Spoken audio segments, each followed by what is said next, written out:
ઈરાનમાં અમને અહીંયા બે સંસ્થાના બ્રહ્મવિહારી સ્વામી ખરા ને અબુધાબીમાં એમની સાથે અમારી સાથે પ્રશિક્ષણ સંખ્યા છે એ બધા માટે ફૂડ ને બધું ત્યાંથી આવી જાય છે લોકો આપી જાય છે.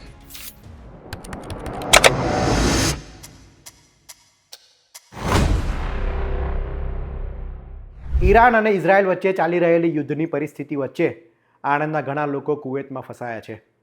કુવૈતથી તેઓ વિદેશ જઈ રહ્યા હતા અને અચાનક યુદ્ધની પરિસ્થિતિ ચાલુ થતાં ફ્લાઇટો રદ થઈ ગઈ છે અને કુવૈતમાં જ ઘણા બધા પરિવાર ફસાયા છે. આ પરિવારના લોકો સાથે આણંદના સાંસદ મિતેશ પટેલે વિડીયો ફોનના માધ્યમથી વાત કરી હતી. આ પરિવાર અને જે ફસાયેલા લોકો છે તેની વારે BAPS સંસ્થા આવી છે. BAPS સંસ્થા તરફથી ફૂડ પેકેટની વ્યવસ્થા કરવામાં આવી છે. બ્રહ્મવિહારી સ્વામીએ આ તમામ વ્યવસ્થા કરી છે.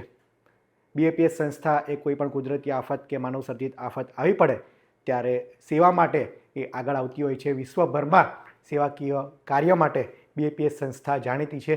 ત્યારે BAPS સંસ્થા એ કુવૈતમાં ફસાયેલા લોકોની વારે આવી છે. સાંસદ મિતેશ પટેલે પણ લોકો સાથે વાત કરી હતી, તેમને હૂંફ આપી હતી અને હેલ્પલાઇન નંબર જાહેર કર્યો છે.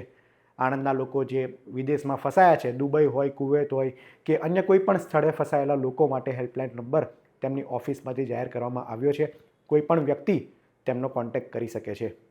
આ ઉપરાંત સાંસદ મિતેશ પટેલે એમ પણ કહ્યું કે ભારત સરકાર એ તમામ લોકોને સુરક્ષિત પાછળ લાવવા માટે કટિબદ્ધ છે, પરંતુ હાલ જે પરિસ્થિતિ છે તેના કારણે ફ્લાઇટની સેવા બંધ કરવામાં આવી છે. જેવી ફ્લાઇટની સેવા શરૂ થશે ત્યારે તમામ લોકોને મોદી સરકાર સુરક્ષિત પરત લાવશે. ઈરાનમાં અમને અહીંયા બે સંસ્થાના બ્રહ્મવિહારી સ્વામી ખરા ને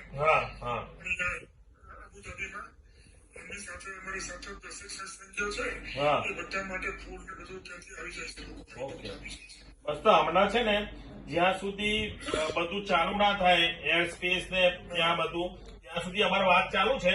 જયારે બી ચાલુ થશે તો સેફ તમને અહીંયા પાછા લઈ આવશે. ચિંતા ના કરશો. બરાબર, કશું બી હોય તો તમે હર્ષ જોડે એની જોડે વાત કરી લેજો અને અમે ત્યાં કોન્ટેક્ટમાં છીએ. હા, કશી ચિંતા ના કરશો. બરાબર, એરપોર્ટ થી તો તમે સેફ પહોંચી ગયા ને તમે હોટલમાં. બસ પછી ના એક દિવસ રાત્રે પહોંચાડી દીધા તમે તમને. ઓકે સાહેબ, થેન્ક યુ. મારા માટે આટલો બધો પ્રયત્ન કર્યો છો આટલા બીજી શેડ્યુલમાં પણ એના માટે ખૂબ ખૂબ આભાર. ના, અમારે પહેલી ચિંતા તમારી જ હોય ને, બીજી હોય કે ના હોય તમારી ચિંતા હોય અમારે. હા, ચિંતા ના કરશો. વિશ્વમાં અત્યારે યુદ્ધ ફાટી નીકળ્યું છે અને આણંદ જિલ્લાના ઘણા બધા અમેરિકા જતા હોય કે અમેરિકાથી આણંદ આવતા હોય પ્રવાસીઓ ફસાયેલા છે.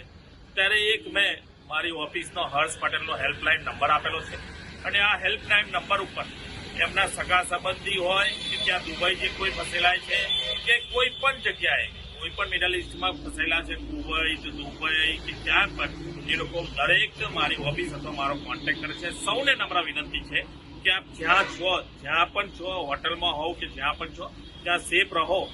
આદરણીય પ્રધાનમંત્રી નરેન્દ્રભાઈ મોદી સાહેબની સરકાર છે અને જે રીતે મને પૂરો વિશ્વાસ છે કે આદરણીય પ્રધાનમંત્રી નરેન્દ્રભાઈ મોદી સાહેબ બધાને સેફલી પોતાના દેશમાં, ભારત દેશમાં લાવશે.